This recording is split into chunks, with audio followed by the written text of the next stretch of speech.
Hi again then guys, and welcome to yet another episode of B-Road Ballers on Forza Horizon 3, the review series for the hot hatches contained therein. And this particular car started off as a much humbler interpretation of a traditional city runabout, just a Peugeot 205. This version though, the T16 or Turbo 16, is a legend, and for good reason. It's a rallying monster, but at the end of the day, just like the Lancia S4 Stradale, 200,000 credits is an awful lot to spend on a hatchback. So how good is it?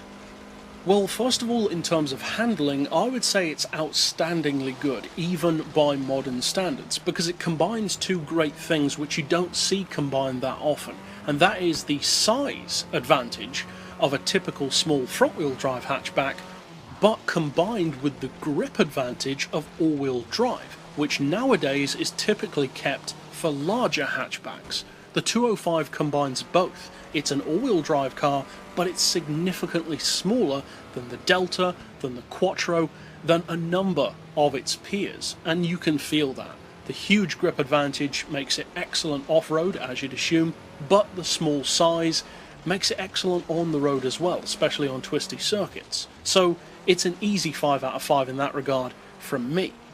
As far as acceleration goes, I'm going to drop the score a little bit though to a 3 out of 5, and the reason why is because it's pretty good stock in the B class. Incidentally, you can detune this car further down into the C class, which is pretty good to know, but it's okay in stock form.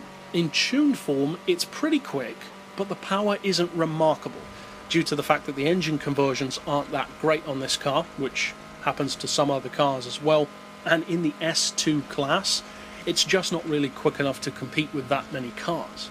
As far as top end speed, well, unfortunately that's its weakest point by far, because it's just not quick enough. In stock form, it struggles even to keep up against the other homologation rally cars, and even tuned, you're only looking at barely around 170 miles per hour, which isn't slow in the real world, but on Forza that's barely quick enough to get in the door.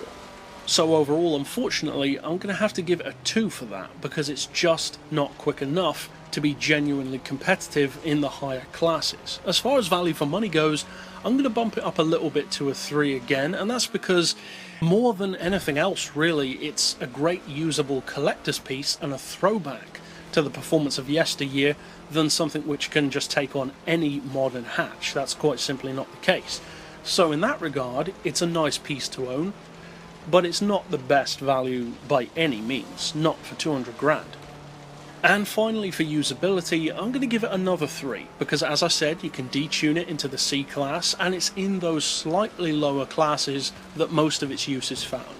Don't take it up into the S1 or S2 classes unless you really want a challenge, because it's just not quick enough to truly compete. Overall though, that means that I'm giving the Peugeot 205 T16 an overall score of 64. But that's it for this pick. I'll see you guys next time, and as always, thanks for watching.